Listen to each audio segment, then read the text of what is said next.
সার্জিসও বলেছে হিন্দুরা না বুঝে নৌকা মার্কায় ভোট দিয়ে এখন তাদের বিপদ তারা ডেকে আনছে। ও বলে সমন্বয়ক, সার্জিস বলে সমন্বয়ক। আমি চিন্তা করতেছি ও হিন্দুদের ক্ষতিকারক একটা পয়জন ক্যান্সার ব্যাধি, অর্থাৎ হিন্দু জাতি যাতে বাংলাদেশে না থাকতে পারে এই জন্য এই ষড়যন্ত্র করেছে, এই কথা উত্থাপন করেছে। বাবা সমন্বয়ক, সমস্ত হিন্দু জাতি সেনা প্রধানের কাছে আমরা যেতে বাধ্য থাকব। সেনা প্রধান যেমন এই বাংলাদেশের ভার গ্রহণ করেছে, আমাদের হিন্দু জাতির ভার গ্রহণ করতে হবে। শুধু আওয়ামী লীগকে হিন্দুরা ভোট দেয়নি, মুসলমানের ভোট দিয়েছিল।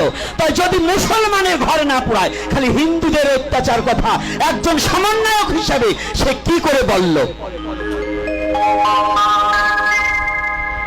সে আওয়ামী লীগের ছাত্রলীগ করতো না?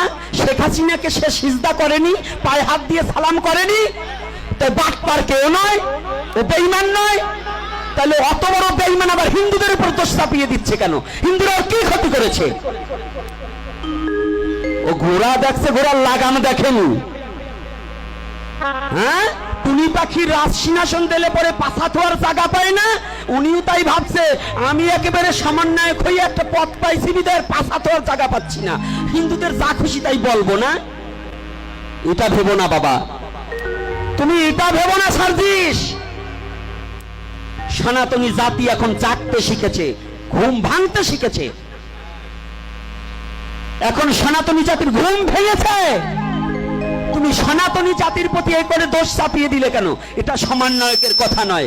এজন্য আমি বিচারটাই ইউটিউবের মধ্য দিয়ে, ফেসবুকের মধ্য দিয়ে প্রধান এই উপদেষ্টা ডক্টর ইউনূস এবং আমাদের সেনা প্রধানের কাছে আমি দিতে চাই, সমস্ত সনাতন ধর্ম অবলম্বনকারীদের পক্ষ থেকে, যে আপনারা এইটাকে একটু সুস্থ বিচার করুন। ও কিন্তু এই বাংলাদেশের ক্ষতিকারক প্রয়োজন। কি কথাটা বোঝা গেছে আমার? ইনি চাচ্ছে কি আপনাদের এই কথায় কি কষ্ট হচ্ছে নাকি সাধু বাবারা?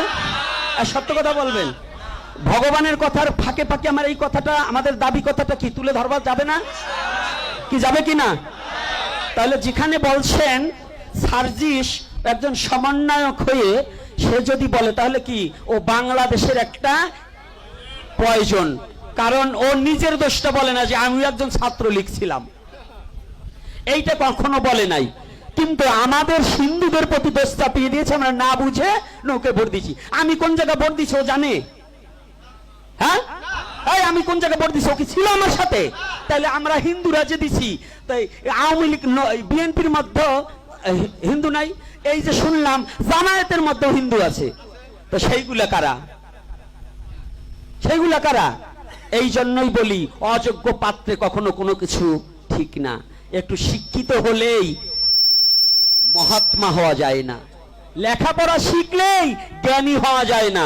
যাই বলো বাবা, হিসাব করে বইলো, হিসাব করে বললে এমন কোন পরিস্থিতি বাংলাদেশে সৃষ্টি করো না যে যার দায়ভার তোমারই নিতে হয়।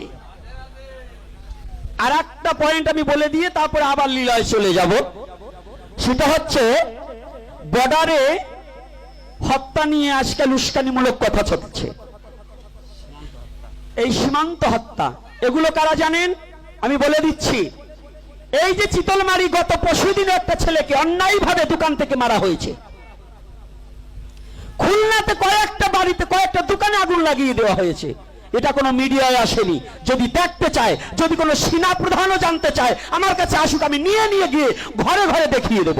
যদি না পারি নিজে নিজে ফাঁসি নিয়ে নেব, আমি নিজে ফাঁসি নিয়ে নেব।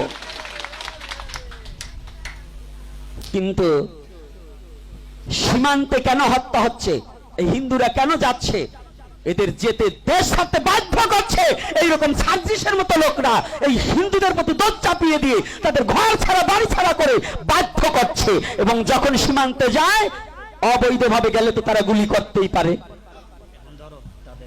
এখন যাদের অত্যাচারে তারা ঘর বাড়ি ছাড়া হচ্ছে, তাদেরকে খুঁটিয়ে বের করা হোক। এটা সেনা প্রধানের কাছে আমার করজোরে বিনয় করে আবদার, যে কেন তারা বর্ডার সীমান্তে যাবে? এমনি এমনি যায়নি। মাতৃভূমিকে ত্যাগ করতে কেউ চায় না, ছাড়তে বাধ্য করা হচ্ছে। এগুলো যেন একটু সেনাপ্রধান এবং প্রধান উপদেষ্টা যেন একটু খতিয়ে দেখে।